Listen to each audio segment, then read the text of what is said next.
Brought to you by Techno Camon 30 series.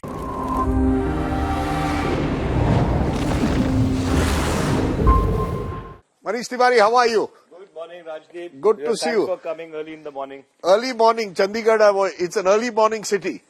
Well, Chandigarh is an early morning city because you'll find a lot of people out in the parks, out of the lake, as early as 4:30 in the morning.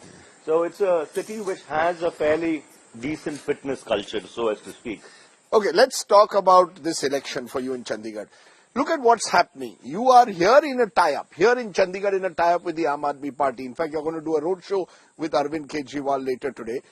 In Punjab, Congress is taking on AAP. In Delhi, Congress and AAP are together. Explain this. You see, for a voter, the voter will then raise questions. Is this simply a marriage of convenience? Where it suits you, you'll tie up, hum saath saath hai. Where it doesn't suit you, hum aapke hai kaun?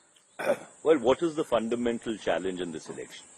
The fundamental challenge is to ensure that 2024 does not become the last election in this country.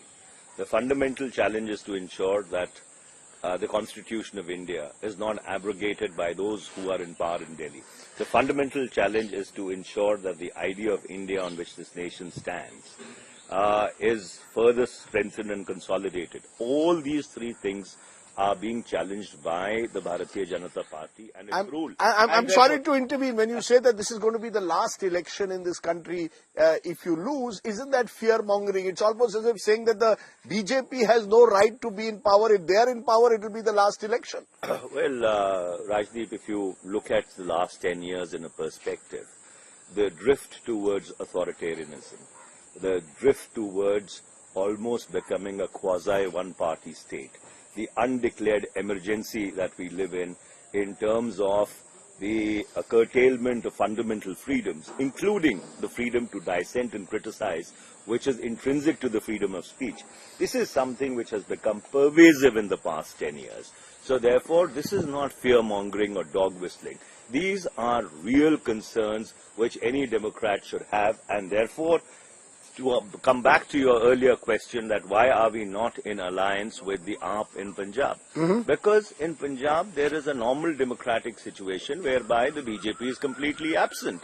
The national challenge today to preserve these ideals and values is from the Bharatiya Janata Party, and so therefore where the India Alliance felt that we must get into an alliance, we did in Chandigarh, in Haryana, in Delhi, in Gujarat, in various other places. In Punjab, yes, we are fighting separately. And this template is not something which is unique. We've been fighting the left in Kerala for decades, and we've been cooperating at the national level. No, the reason I'm asking you this, you were, I remember, INB minister at the height of the India Against Corruption when Arvind Kejriwal had targeted your own leadership, and many believe it was responsible in a way for the decline of the Manmohan Singh government. Now you've got a situation where, you're tying up with the same people who once called you corrupt. The voter may well see this as stark opportunism. Well, it is not stark opportunism. No society remains static. Challenges evolve, societies evolve. We are facing an unprecedented reality where after 1952, for the first time, the Constitution of India has been questioned and is under challenge.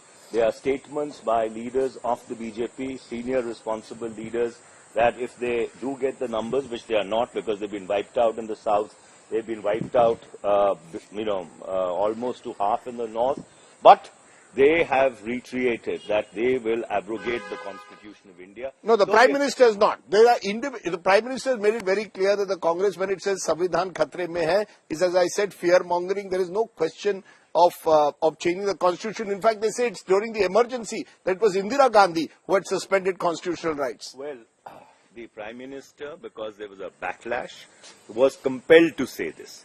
This is not something which has been said for the first time. This has been said repeatedly by different senior leaders of the Bharatiya Janata Party. And when it became an issue on the ground and people started seriously questioning the intent of the BJP, at that point in time, the Prime Minister was compelled to come out with this statement. But, they are notorious for running with the hare and hunting with the hound. I do not want to remind you that when they got into an arrangement with Mehbooba Mufti in Jammu and Kashmir, the agenda of governance very clearly said that the constitutional arrangements of Jammu and Kashmir would not be touched. That was 2015. What happened in 2019, is before all of us. So therefore, you cannot take them at their word. Their convenience dictates their politics. And to come back to your earlier question, we live in unprecedented times, and therefore unprecedented times call for solutions which can address them, and the India Alliance is a viable, cohesive national alternative which is addressing these fundamental challenges which this country is facing. Let me come back to Chandigarh for a moment. Last time, the BJP won by about 30,000 odd votes. Kiran Kher won that election. She also won in 2014. They've changed Kiran Kher, brought in Mr. Tandon, who comes from a family that has long links with these parts from the BJP. Would you agree that in the last 10 years at least, Chandigarh has become a bit of a BJP bastion, and therefore you face a very uphill challenge? The BJP did nothing for Chandigarh in the past 10 years. Nothing at all. Zero. And that is the reason why they had to change their member of parliament. And that's why they denied Mrs. Kiran Kher a ticket, because she was not in a position to go and face the electorate. The gentleman who they replaced her with was the president of the BJP for 8 years out of those 10 years. The BJP ran a 4-engine government in Chandigarh. The Home Minister, the Governor, an MP for 2 terms, and 8 years in control of the municipal corporation. And every issue of Chandigarh is lying unaddressed. If you go to the villages, there is the problem of the extension of the Lal Lakir or Lal Dora. If you go to the colonies, their issue of ownership rights to their houses as lying pending. You come into the city, Chandigarh Housing Board has 62,000 houses where need-based changes need to be done. They have not been done in the past 10 years. There is the Supreme Court judgment that, share by sale of property is not permitted. The BJP could have well brought an ordinance/law in order to overturn that. So therefore, the BJP has done absolutely nothing for Chandigarh, and I think people are extremely cognizant of it. And just to add, they had put out a 56-point manifesto. Yesterday, they put out a 56-point charge sheet that out of the 56 promises that they made to the people of Chandigarh, they have fulfilled none at all. There's one is the BJP angle, the other is the Congress angle. Pawan Bansal, your senior leader, has often been seen as the face of the Congress in Chandigarh. Now he's been replaced. Is the Congress truly a united front here in Chandigarh? There's a sense that, some dissatisfaction. Is Manish Tiwari seen as a bit of an outsider? Pawan Bansal was the ultimate insider in Chandigarh. Well, the fact is, if there is any insider in Chandigarh, it is really me. And the reason I say that is that every MP who got elected from Chandigarh from 1967 onwards was not born in Chandigarh. I am the only person, if you want to look at it purely in terms of legacy, who was actually born here. Even my opponent, Mr. Sanjay Tandon, belongs to Amritsar. He does not belong to Chandigarh. So therefore, this, bogey of insider, outsider, is a bit... Are you all united? Is the party united behind Manish Tiwari? The whole party is united. The entire India Alliance is united. Even Mr. Bansal came for the rally that we had for Mrs. Priyanka Gandhi Vadra.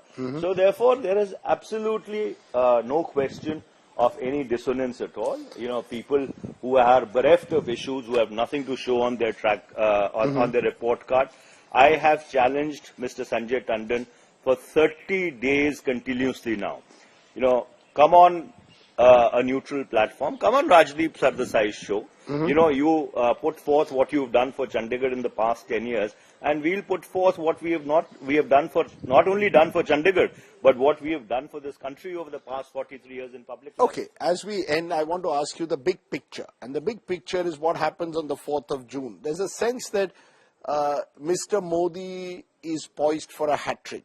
At least that's what most political observers, Satta Bazaar, we don't know what the exit polls will say, but there's a sense that the BJP will win 3 consecutive wins. Where does that leave the Congress party? Where does that leave leaders like you who've been pushing in the past for change? You were seen to be part of the G20 of the Congress that was pushing for change, wanted an end to the status quo.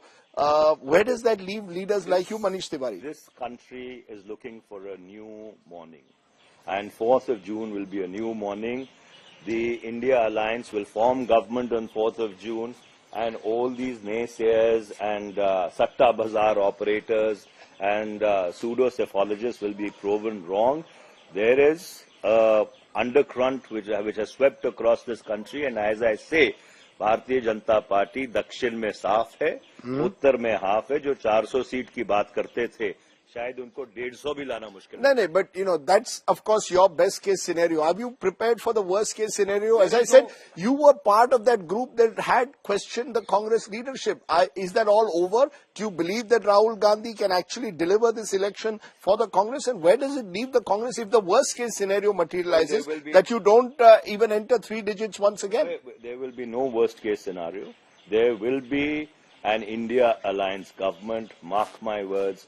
And Mr. Rahul Gandhi, after his walk across the country from Kanyakumari to Kashmir and his Nyay March from Manipur to Mumbai, has truly shown his grit and mettle and has demonstrated that he has the capacity and he has the stamina to fight the long fight. So you believe that the India Alliance will form a government led by? Well, led by, once the India Alliance partners sit down and decide, Mr. Kharge has called the meeting on the 1st of June.